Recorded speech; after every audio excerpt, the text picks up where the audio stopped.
Je vais commencer tout de suite par ma première partie, où je vais aborder la question des instructions officielles qui concernent ce dispositif devoir fait, pour ensuite mettre en lien et vous montrer que les injonctions institutionnelles, tout ce que j'ai mis là ici entre guillemets et repris sur le site du gouvernement, eh bien elles sont directement en lien avec maintenant plus d'une vingtaine d'années de travaux de recherche. Et là, c'est vraiment intéressant de voir que là, ce dispositif s'inspire directement de ce que la recherche nous dit. Donc je vous ferai un petit état de la recherche concernant le dispositif, concernant les devoirs à la maison et le travail personnel de l'élève. Alors, dans les instructions officielles, on nous précise que dans le dispositif devoir fait, ce dispositif, permettre aux élèves de faire leurs devoirs à l'école, c'est un facteur de réussite au collège. Faire ces devoirs, pouvoir les faire aussi seuls, c'est aussi décisif pour la réussite de leurs apprentissages et de leur scolarité. On est donc là d'emblée loin du débat concernant les devoirs. Faut-il donner des devoirs ou faut-il pas en donner? Ça, c'est un débat qui est dépassé aujourd'hui, en fait, puisque je vous montrerai aussi qu'on a des travaux de recherche qui montrent qu'aujourd'hui, le travail personnel de l'élève, les devoirs, sont un facteur d'apprentissage aussi à côté de l'enseignement. Donc, le débat est complètement dépassé. Mais dans ce dispositif, il va falloir améliorer la synergie entre les temps de classe et les devoirs. Donc faire du lien entre les deux. Il va falloir aussi rendre explicites les attendus des devoirs, à la fois pour les élèves et pour les familles. Et puis, il va falloir faire en sorte, on nous dit aussi que les devoirs s'intègrent naturellement aux enseignements qui sont dispensés en classe. Pour ceux qui, je vois qu'il y en a qui essaient de prendre des notes, je laisserai mon diaporama à disposition si vous voulez après. Voilà. Du coup, dans cette petite diapo, vous l'avez aussi sur le site gouvernemental. Ça résume ce qu'on attend du dispositif devoir fait. Il est adressé aux élèves volontaires. Il doit être en lien avec les parents. On vous reprécise que le volume horaire est fixé par l'établissement, qu'il s'agit d'une étude accompagnée et encadrée pour faire ses devoirs. Et uniquement cela, ce n'est pas tout à fait comme les dispositifs classes qui sont faits par les associations ou les centres sociaux, où on fait autre chose aussi que les devoirs. Il s'agit de rendre explicites les attendus et la prise en charge, elle va être par des professeurs, mais pas que par des professeurs. Ça peut être par d'autres types d'encadrants. Des associations peuvent même entrer dans l'établissement pour prendre en charge ce dispositif. Et puis j'ai repris 4 séries de mots ou d'expressions qui, à mon sens, sont les maîtres mots de ce dispositif. La notion de continuité des apprentissages entre la classe et le dispositif devoir fait, de cohérence, de mise en cohérence, de sens aussi, le sens que l'on donne aux devoirs, le sens que les enseignants vont donner aux devoirs par l'explicitation de ce qu'on l'on fait en classe, de pourquoi on le fait. Et puis le lien alors qu'on va aborder entre les enseignants et les encadrants du dispositif, alors qu'ils soient internes ou externes au collège, puisque là on va avoir bon nombre de personnes qui entrent en jeu, mais aussi le lien entre les parents et le collège, entre les élèves et les adultes, entre les élèves, les enseignants, encadrants. Enfin, on voit que là il va y avoir toute une multiplicité d'acteurs qui vont être concernés par ce dispositif.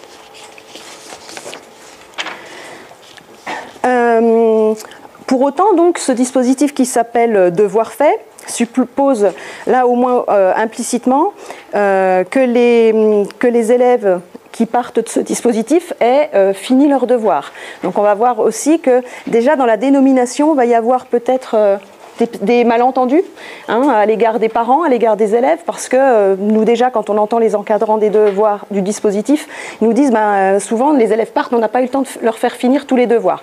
Donc on se posera aussi cette question-là. Comment est-ce qu'on rend clair aussi ces choses-là? Est-ce qu'on arrivera à finir tous les devoirs avec les élèves quand ils seront dans ce dispositif?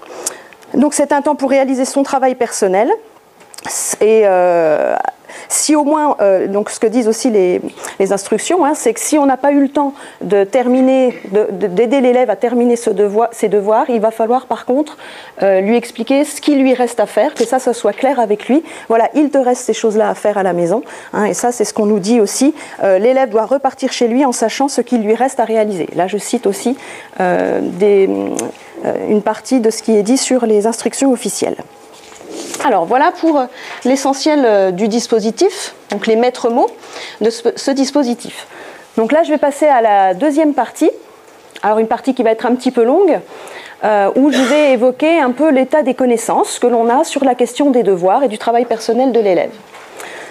En premier point, je vais aborder ici donc tout ce qui concerne les inégalités face aux devoirs. On sait que la pratique des devoirs à la maison, comme l'indiquait Dominique Glassman, c'est une activité déjà classante socialement, pour reprendre son expression. Les travaux de Bautier et Rayou, que Madame Alexander vous a cité tout à l'heure, avec notamment ce livre sur les inégalités d'apprentissage, évoquent aussi ce problème des inégalités qui vont croissantes avec la pratique des devoirs. En fait, Bautier et Rayou, eux, parlent d'externalisation du travail scolaire, hors de la classe, et que du coup, on a tendance, avec la pratique des devoirs à la maison, à rejeter à l'extérieur de la classe un certain nombre de difficultés qui ne vont pas être traitées en présence de l'enseignant, mais plutôt en dehors de son regard et qui vont être traitées à la maison. Et cette pratique des devoirs à la maison, du coup, elle creuse considérablement le fossé que l'on a entre les familles pour lesquelles elles sont plutôt connivantes avec le milieu scolaire, pour ne pas nommer en plus notamment les familles d'enseignants pour lesquelles la pratique des devoirs, même si elle n'est pas toujours évidente, ils sont quand même déjà plus armés pour aider leurs enfants. Donc ça va creuser ce fossé entre ces familles-là et les familles plutôt populaires et les autres, qui eux n'ont pas les langages de l'école, ou les codes de l'école. Alors, ce qu'il faut savoir, malgré cette bonne volonté qui est très majoritairement présente, Rayou le montre, mais aussi Séverine Cacpeau, la volonté des parents à l'égard des devoirs et même des élèves, elle est globalement plutôt bonne. On n'a pas trop de soucis là-dessus. Mais pour les familles populaires, et notamment les familles d'origine étrangère, cela va causer d'énormes difficultés, tellement les manières d'apprendre ou les codes, de la culture et du travail scolaire se sont complexifiés.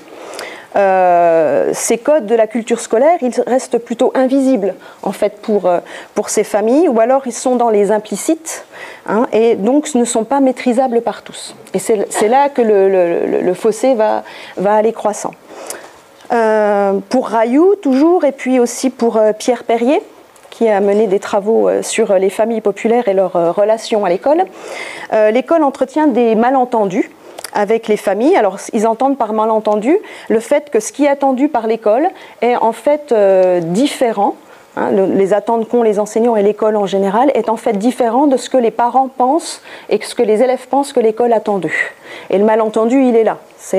On ne pense pas les choses de la même manière. Ces malentendus sont donc source d'inégalités et vont avoir d'énormes conséquences sur la réussite scolaire. Ils sont source aussi, on parle aussi dans les travaux de Rayou de conflits de loyauté pour l'élève. La pratique des devoirs à la maison, du travail personnel qui leur est donné, crée des conflits de loyauté entre la volonté de faire ce que l'enseignant a dit, avec parfois de la manière dont l'enseignant a demandé de faire les choses, et puis à la maison, les parents qui, eux, veulent que leur enfant pratique les devoirs d'une autre manière ou en fonction de ce qu'eux ont appris quand ils étaient élèves. Donc ces conflits de loyauté jouent beaucoup aussi dans la relation que les jeunes, nos élèves vont avoir à l'école. Alors il y a pas mal d'exemples qui sont donnés pour montrer les soucis que cela pose aux élèves. On pense notamment, je pense à un exemple, vous avez peut-être déjà entendu, de Séverine Cacpeau sur la lecture. Elle en a plein qu'elle développe dans sa thèse, mais un des exemples qu'elle donne, c'est une petite fille qui rentre chez elle, elle a une lecture à faire donc ça c'est à l'école primaire, pour le lendemain. Donc elle essaye de lire, mais le papa veut qu'elle lise comme lui il pense qu'elle doit lire, c'est-à-dire il la fait répéter quand elle bute sur certains mots, et puis ensuite il lui demande de chercher le vocabulaire, qui est du vocabulaire difficile, dans le dictionnaire. Ce qui fait que cette petite fille passe presque une heure à faire la lecture de son texte, à chercher le vocabulaire, à répéter quand elle bute, mais finalement sans forcément comprendre le travail qu'elle a fait. Et le lendemain, quand elle arrive à l'école et que la maîtresse pose des questions sur le texte, elle n'a pas accédé au sens de ce texte et du coup elle se fait punir parce que la maîtresse pense qu'elle n'a pas fait ses devoirs, qu'elle n'a pas lu le texte. Et là, il y a le vrai souci, parce que pour l'enfant qui a fait ses devoirs, pour le coup, elle a fait ses devoirs, mais là, on a ce fameux conflit de loyauté, elle a fait ses devoirs comme le papa voulait qu'elle fasse, et du coup, il y a ce sentiment de l'enseignant, par contre, qu'elle n'a rien fait, qui nous arrive parfois en se disant, cet élève-là, il n'a pas appris sa leçon, hein, ça pourrait être sur autre chose, alors que parfois, ils ont appris leur leçon, mais ils n'ont pas appris comme on pensait qu'ils devaient apprendre. Voilà, donc ça c'est un exemple qu'on trouve, mais elle a plusieurs exemples comme ça dans la thèse qu'elle a développée. Bonasio et Verune aussi, donc Bonasio a fait une thèse également, où lui il a montré, donc là c'est l'exemple d'un petit garçon qu'il filme en classe et ensuite à la maison, dans le travail scolaire avec sa maman.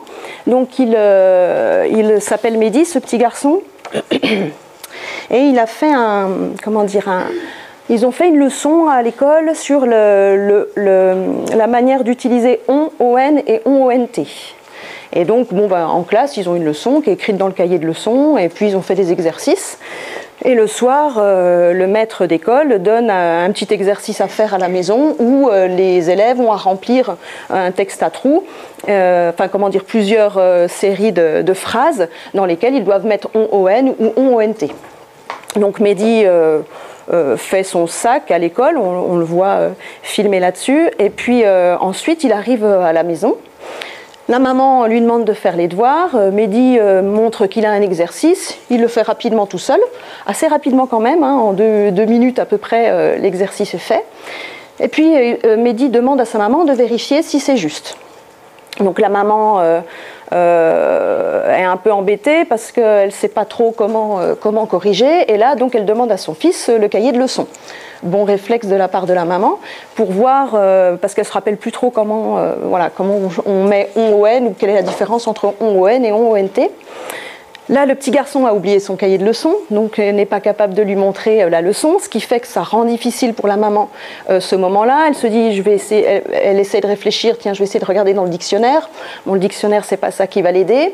Et du coup, elle dispute son fils. Elle n'est pas contente qu'il n'ait pas ramené le matériel qu'il fallait, mais elle considère que les devoirs sont faits, elle le laisse repartir comme ça, un peu embêté, et puis le lendemain, il verra comment la correction avec son prof des écoles.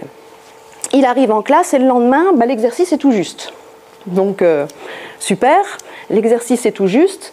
Par contre, ce que l'on sait, c'est grâce au travail de recherche de Bonasio, ce que l'on sait, quand il a interrogé le petit garçon sur comment il a fait pour faire son exercice, il explique qu'à chaque fois qu'il voyait qu'il y avait un S dans le mot devant, juste devant le trou où il fallait mettre on, on ou on, s'il y avait un S, il mettait ONT. Donc là, cette fois-ci, il a eu de la chance, en fait. C'est un vrai coup de chance. Il a réussi à mettre les bons mots au bon endroit, mais en fait, il n'a pas mobilisé les procédures que je pense que le prof des écoles attendait, hein, sur comment réfléchir, quand est-ce que je mets on ou ONT. Voilà. Donc du coup, ça s'est passé complètement inaperçu aussi aux yeux de l'enseignant. Mais les autres fois sur les évaluations, comme il n'a pas eu de chance, il y a peut-être eu des fois les enfants, virgule, on mange. Là, comme il y avait S à enfant, il a mis ONT après. Voilà. Du coup, c'est un autre exemple. Alors ça rend hyper complexe du coup le métier d'enseignant, hein, parce qu'on donne des devoirs, là le gamin a essayé de les faire, mais il n'a pas mobilisé les procédures qu'on pensait. Ça montre quand même qu'il y a toute une part d'invisible et qu'il y a vraiment intérêt à aller chercher dans cette question sur les devoirs à la maison, sur comment les élèves font pour les faire, ou qu'est-ce qu'ils se disent, hein, les faire verbaliser aussi sur leurs procédures. Et puis vous avez aussi d'autres travaux que vous connaissez peut-être, les travaux de Bonnery, B-O-2-N-E-R-Y, lui aussi qui a fait une thèse et qui reprend, peut-être que vous le connaissez, le fameux exemple d'Amidou en géographie qui doit apprendre une carte de géo qui a été travaillée en classe, enfin il doit apprendre plusieurs cartes, et l'enseignante leur fait apprendre cette carte de géographie. Amidou, c'est un élève, on nous montre dans la thèse que c'est un élève qui va à l'aide aux devoirs, qui est d'ailleurs inscrit tous les soirs pratiquement à l'aide aux devoirs, qui est un élève plutôt, qui essaye de s'en sortir, mais qui a pas mal de difficultés. Et le lendemain, quand il y a un terreau de géographie, l'enseignante s'est dit, bon, je vais pas redonner exactement la même carte, j'en donne une autre pour que je puisse vérifier s'ils transfèrent bien leurs connaissances. eh ben, cet élève-là a un vrai sentiment de trahison parce qu'il a complètement raté. Lui, il s'attendait à ce que, il avait compris que je devais apprendre ma carte, donc j'ai appris la carte par cœur. On allait me demander de restituer exactement la même carte. Et en fait, là, il y avait ce fameux malentendu ou incompréhension où l'enseignante s'est dit, je donne une autre carte, mais pour voir si l'élève a compris et essayer de faire retravailler autrement. Et donc, le chercheur qui a travaillé avec Abidou et qui a fait verbaliser a vraiment mis en valeur ce sentiment de trahison. Ça va même assez loin parce que dans sa tête, il a vu qu'il y avait plutôt certains élèves qui avaient réussi la carte et notamment, il s'avérait que là, ces élèves étaient plutôt blancs et il s'est dit que voilà, il y avait même le gamin allait jusqu'à imaginer qu'il y avait une connivence entre l'enseignante et certains élèves de la classe et que du coup, c'était du racisme, quoi. Et que lui avait raté à cause de ça. Donc voilà, plein de malentendus qui sont intéressants à savoir. Alors bien sûr, ça relève de l'individuel, mais je pense que nous, en tant qu'enseignants, en tant que personne ou encadrant de dispositifs devoirs faits, on a vraiment à aller faire verbaliser les élèves sur ce qu'ils font. Il y a un vrai enjeu là-dessus. Alors ça, c'est ce qu'on sait donc sur les inégalités des élèves face aux devoirs. On en vient à ce que le dispositif aussi devoir faire, on l'a vu tout à l'heure dans les instructions officielles, on nous parlait de continuité pédagogique entre la classe et hors la classe. Face à cette externalisation croissante du travail, depuis longtemps, on a tendance à vraiment repousser à l'extérieur de la classe pas mal d'exercices, pas mal d'apprentissage, donc d'externaliser, comme le disait Rayou. Et du coup, on a tendance à même externaliser une certaine forme de difficulté scolaire, qu'on ne traite même plus dans la classe, mais qu'on renvoie à l'extérieur.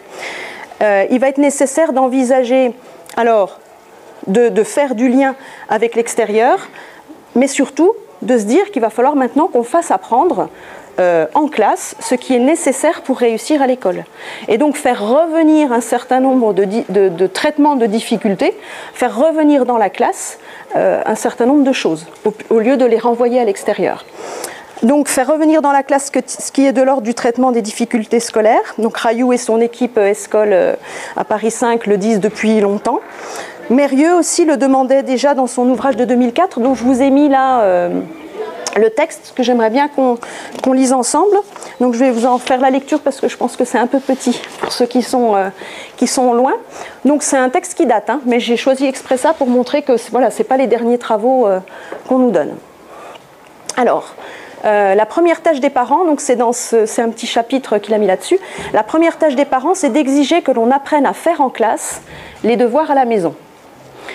Au risque d'apparaître manier le paradoxe et la provocation, il faut donc souligner avec force que la première tâche des parents concernant l'aide au travail à la maison est d'agir à travers les organisations qui sont les leurs, dans les structures de concertation qui existent, pour que les enseignants, qui sont de véritables professionnels de l'apprentissage et disposent des compétences nécessaires, introduisent en classe des temps pour apprendre sa leçon, faire un devoir, réviser un contrôle. Des temps où ils puissent expliquer comment il faut s'y prendre, aider chacun à s'organiser au lieu de se contenter de sanctionner, dans ce domaine, les échecs et les réussites des uns et des autres. Beaucoup de travaux essentiels sont encore renvoyés à la maison dans de nombreuses disciplines d'enseignement. Et j'aime bien cette image, un peu comme si les professeurs d'éducation physique dictaient en cours les règles du basket et donnaient le match à faire à la maison. Je trouve que ça, c'est pas mal comme image pour comprendre cette notion-là. Certes, on avance le poids des programmes, le manque de temps, la lourdeur des effectifs, et il est vrai que tout cela constitue d'importants obstacles, mais on sait aujourd'hui que le fait de prendre du temps pour faire ses devoirs en classe permet en réalité une économie considérable de temps à moyen et à long terme. Et chose importante aussi, il vaut mieux perdre un peu de temps pour savoir, alors perdre il le met entre guillemets, un peu de temps pour savoir comment s'y prendre pour apprendre, plutôt que de perdre des années entières à tenter d'absorber vainement des connaissances. Voilà, je trouvais que ce texte est vraiment fort en enseignement là-dessus. Mieux vaut perdre du temps, entre guillemets, en classe, plutôt que de perdre des années pour les élèves à apprendre sans comprendre ou à essayer d'apprendre. Voilà pour ce texte de Mérieux. Donc, on a dit, faire revenir le traitement de la difficulté scolaire, mais aussi instaurer cette continuité entre la classe et hors la classe. Alors là, je vous ai mis une petite image qui vient du site du Centre Alain Savary. Sur le diaporama, vous aurez le lien vers tout un dossier documentaire sur le travail personnel de l'élève, que vous connaissez peut-être déjà aussi. Instaurer une continuité entre la classe et hors la classe. Donc c'est favoriser ce lien entre les structures d'encadrement des devoirs, donc associations, dispositifs internes aux établissements, parents et enseignants. Alors, on réfléchira tout à l'heure à comment on peut essayer de faire ce lien. C'est aussi former les enseignants à cette nécessité de créer du lien. Moi, j'aborderai aussi la nécessité de former les enseignants. Il faut vraiment qu'on aille dans de la formation, puis former aussi les encadrants à ça. Alors, former les enseignants sur une confusion qui vous ont représenté ici, une confusion fréquente entre ce qu'on appelle le travail, qui est la partie visible, et les processus d'apprentissage, ici, qu'ils appellent la partie immergée et invisible. Oui, on peut voir un élève travailler, c'est ce qu'on disait tout à l'heure avec les 3 exemples que je vous ai montrés, mais quand il travaille, qu'est-ce qu'il fait? Quels sont les processus d'apprentissage qu'il met en œuvre? Et donc, voilà, cette diapositive qu'ils ont fait sous forme de dessin, elle résume bien un peu ça, et aller former les enseignants, c'est les faire réfléchir à ça aussi.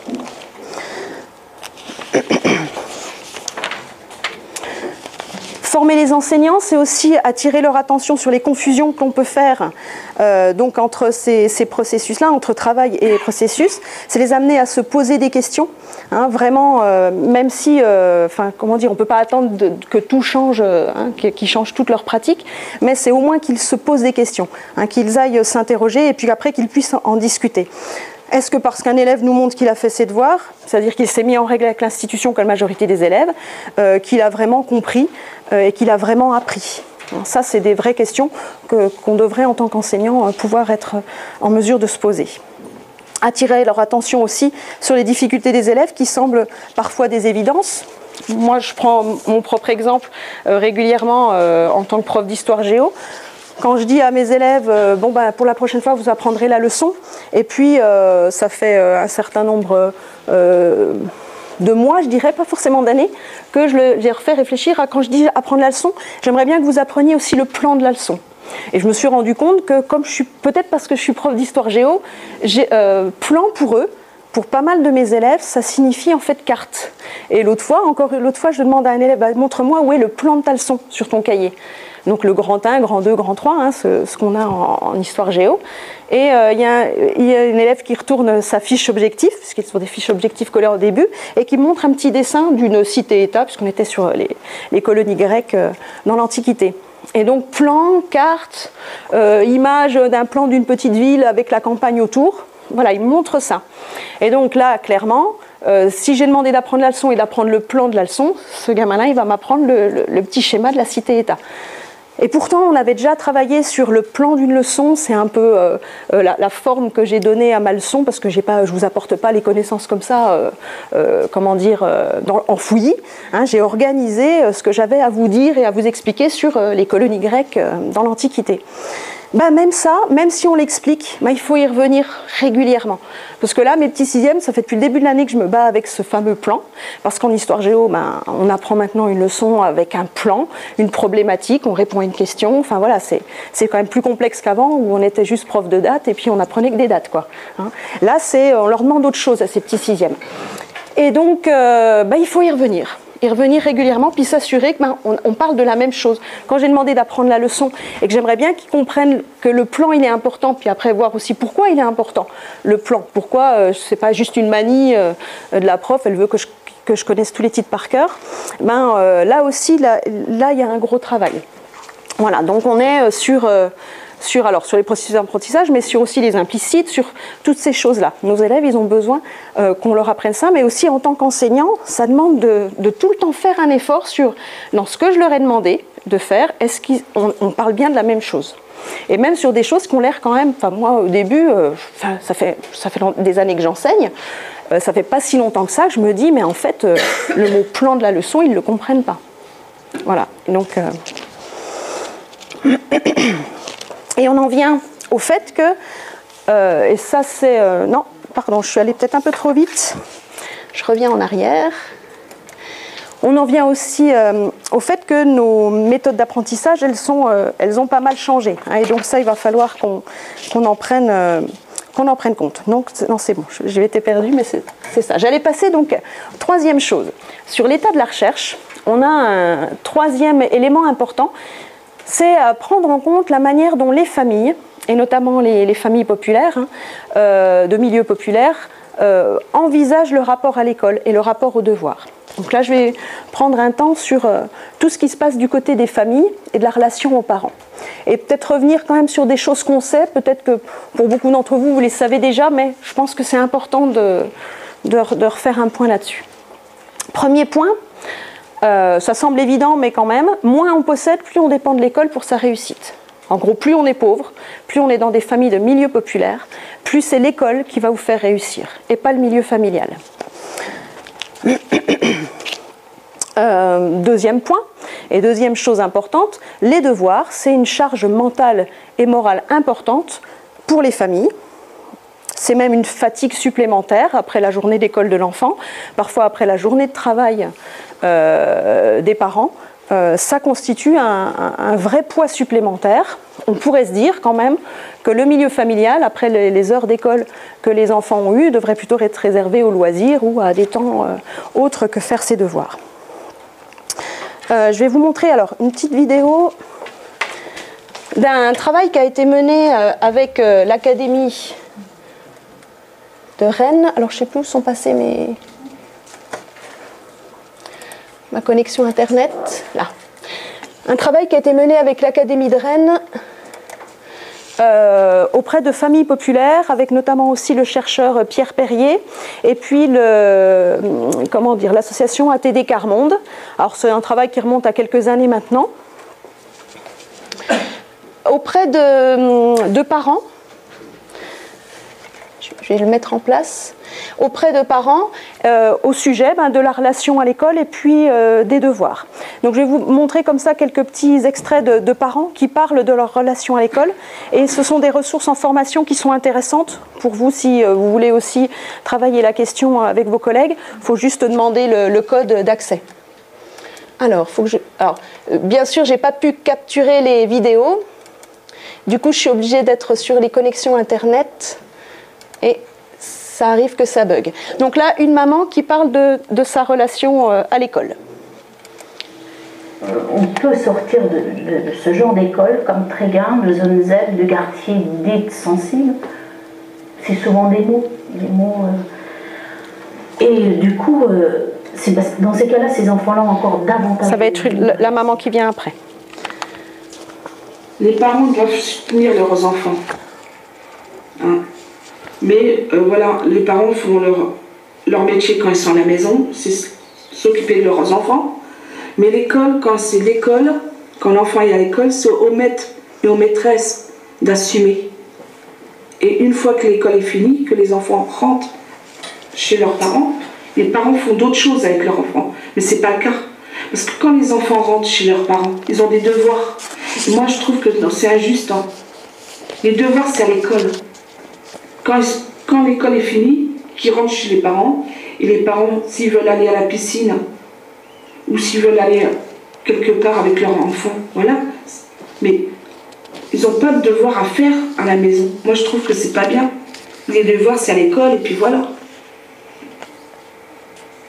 Les parents, ils ont un autre rôle à jouer quand l'enfant est dans la maison.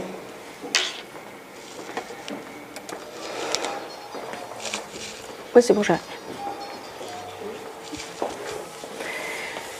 Donc voilà, cette maman, on sent, alors elle explique un peu plus tôt sur le site, il y a différents types de vidéos, que c'est une maman qui a eu un parcours difficile avec l'école, et là elle explique pour elle c'est vraiment une charge supplémentaire, puis qu'elle aimerait bien que le temps qu'elle a avec ses enfants le soir quand ils reviennent, parce que de toute façon elle ne peut pas s'occuper de ses enfants sur le plan scolaire, donc que ce soit un temps de piscine, ou enfin voilà, on fasse autre chose que se battre parfois, parce que c'est aussi source de conflit.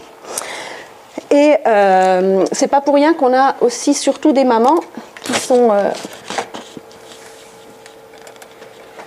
évoqué là, puisque vous avez remarqué, hein, j'ai mis en petit 3 que les devoirs sont assumés majoritairement par les mères de famille. Alors j'ai mis quelques photos, j'ai essayé de trouver des photos sur internet qui montrent des mamans qui aident leurs enfants à faire les devoirs. Alors on trouve beaucoup de photos de famille, hein, les parents, les mamans, voilà, et puis ça se passe dans une ambiance plutôt joyeuse. J'ai pas trouvé de photos qui reflètent quand même plutôt la réalité. Je pense que c'est quand même plus compliqué que ça et c'est pas forcément toujours source d'épanouissement familial. Mais bon, voilà, j'ai essayé de trouver deux images pour illustrer cette idée qu'en fait, pratiquement plus de... c'est à peu près... Les devoirs sont assumés par pratiquement plus de 95% des mères. Hein. Les pères sont peu présents sur la pratique des devoirs. Et alors là, c'est toute catégorie sociale confondue. Hein. C'est pas spécifique au milieu populaire. Ça, c'est un élément quand même important. Ce sont les mamans donc, qui suivent les devoirs à la maison. Et puis deuxième chose, on sait même que plus le niveau d'études de la maman est élevé, plus et moins le temps passé aux devoirs par les enfants est long.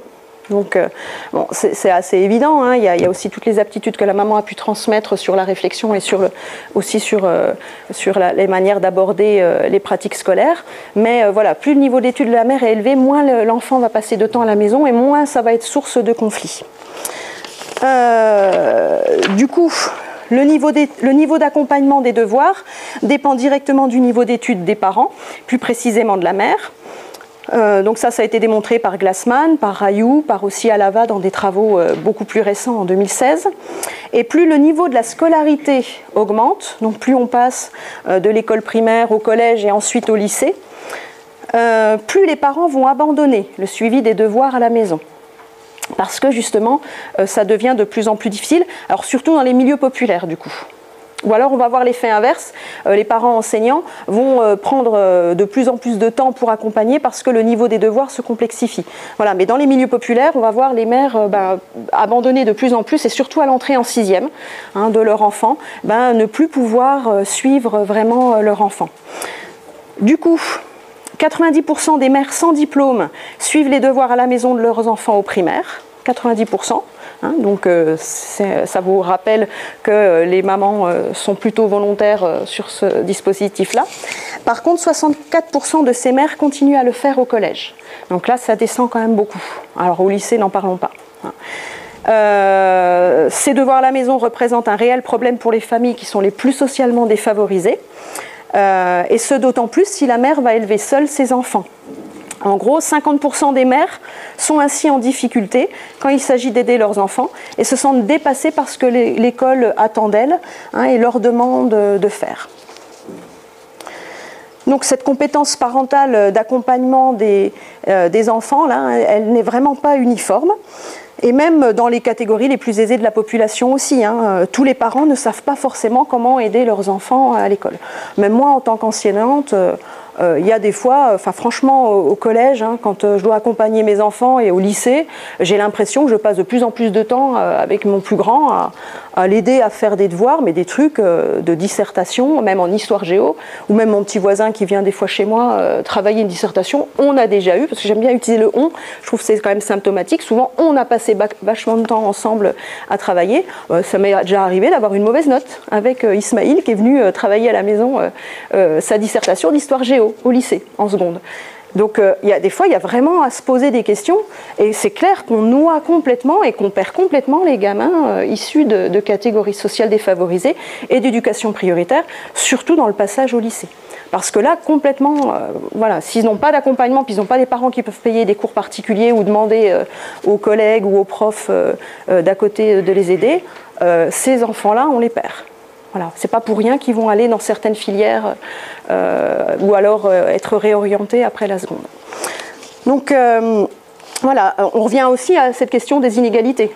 Là, les inégalités, elles sont claires aussi dans la pratique d'accompagnement des devoirs.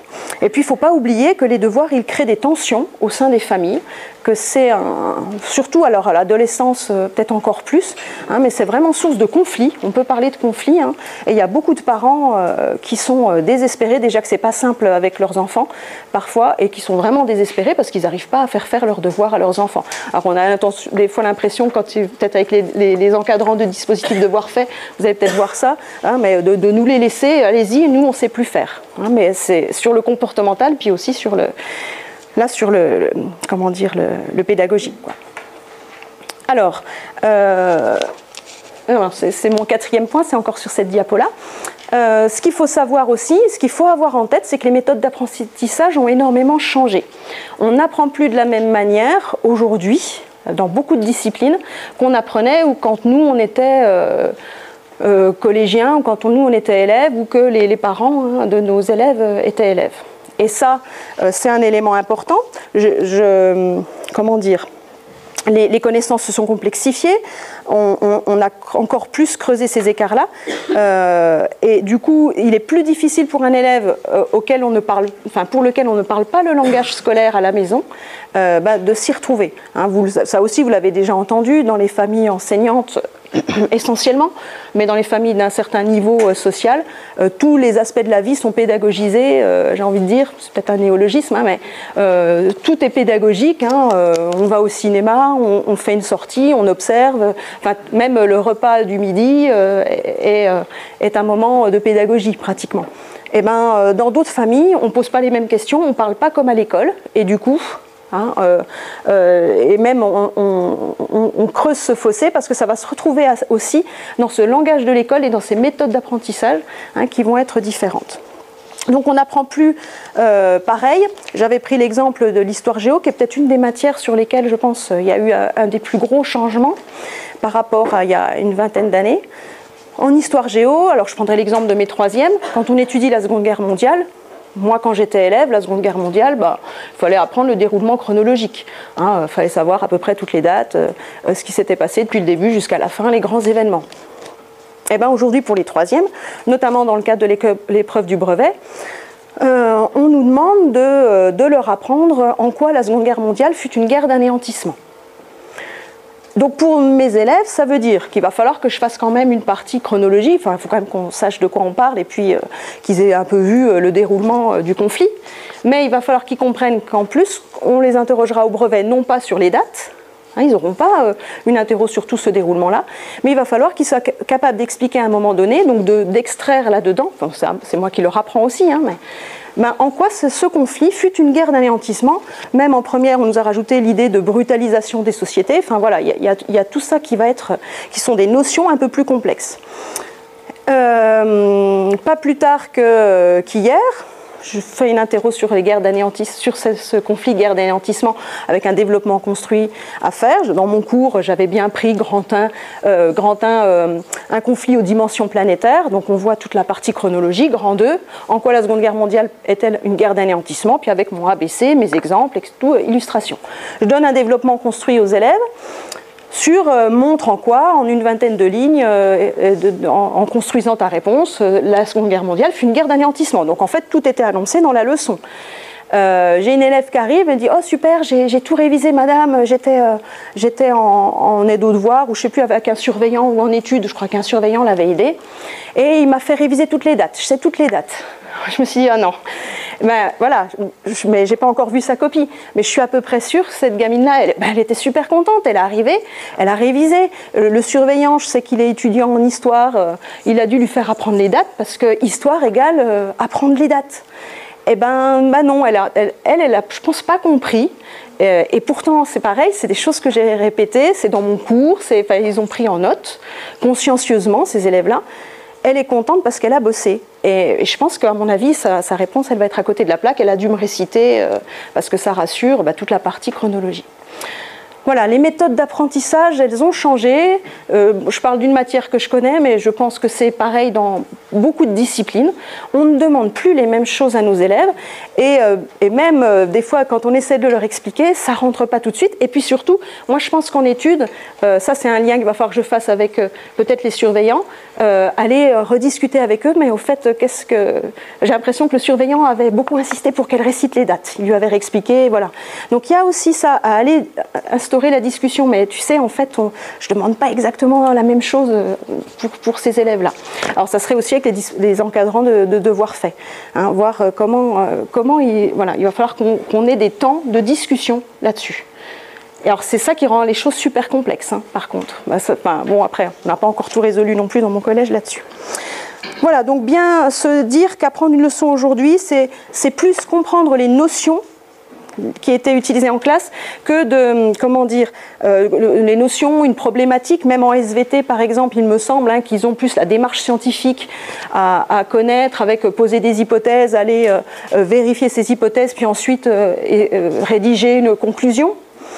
C'est plus apprendre des notions, là justement, savoir réfléchir, restituer, certes, mais voilà, c'est plus comme avant.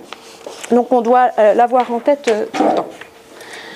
Dans ce rapport aux familles, et ça peut être un peu paradoxal, même si les devoirs sont un problème depuis longtemps, la majorité des familles les réclament, ces devoirs. Quand il y a des sondages qui sont faits là-dessus, beaucoup de familles réclament des devoirs. D'ailleurs, vous avez même des familles qui viennent vous dire, si vous n'en donnez pas beaucoup, si on pouvait en donner un peu plus, ça serait quand même pas mal. Parce qu'il y a un peu ce sentiment aussi que si un prof ne donne pas beaucoup de devoirs, bah, c'est que c'est peut-être pas un si bon prof que ça. Hein, donc des fois, on a tout ça en tête. Et c'est des préjugés sur lesquels il faut qu'on lutte. Alors peut-être parce qu'on donne moins de devoirs, parce que justement on commence à les faire travailler en classe, et donc du coup les élèves repartent avec moins de travail. Mais en tout cas, il y a peut-être à discuter de ça aussi avec les parents. Hein, c'est pas parce que je donne pas beaucoup de devoirs que je suis pas forcément bon prof et que votre enfant ne va pas forcément réussir. Donc majoritairement, les familles sont plutôt bien disposées à l'égard de l'école. Hein, c'est un élément important. Ça, c'est Séverine Cacpeau ou encore Julien Netter hein, qui l'ont montré, et qui a vraiment un mythe à déconstruire, hein, ce mythe à déconstruire de ces familles qui sont contre l'école et qui n'attendent rien d'elle. Par contre, quand il y a défiance à l'égard de l'école, et ça c'est vrai dans les familles les plus populaires, c'est souvent parce qu'il y a eu, on pourrait dire, une perte de confiance aussi à l'égard de l'école, des parents qui ont eu un passé assez douloureux avec le scolaire, hein, avec l'école, bon bah là, souvent vont avoir du mal à venir à l'école. Je vais vous passer une petite vidéo, alors il faut que je revienne là, sur le même site, de peur d'une maman qui parle, alors c'est la même maman qu'on a vue tout à l'heure, qui parle de ses peurs à l'égard de l'école.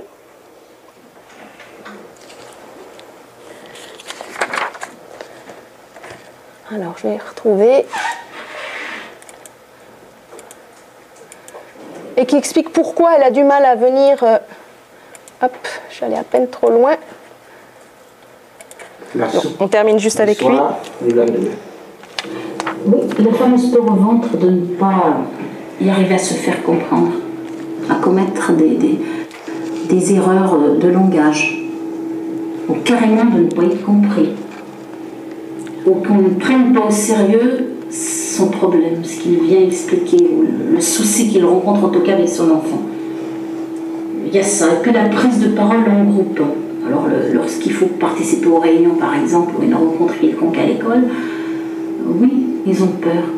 Et souvent, longtemps même ça a été, dans mes premières années de parents délégués, beaucoup de gens me disent « mais j'irai bien à la réunion, j'irai bien m'inscrire pour être parent délégué, mais moi j'ai peur, j'ai honte de parler devant les gens, je ne vais pas y arriver, on va rigoler de moi. » Et en disant « mais non, ils ne rigoleront pas, et puis on est là. » Je suis là en tout cas pour les familles d'origine maghrébine.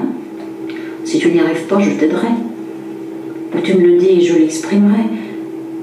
Et puis voilà, et du coup, ça enlève la peur aux gens. Et puis j'ai entendu aussi des mamans me dire, bah, si tu y vas, j'y vais. Si tu es à la réunion ce soir, je viendrai. Il y a aussi ce film moteur, je pense, de dire les autres y vont, j'y vais aussi. Pas se sentir seule.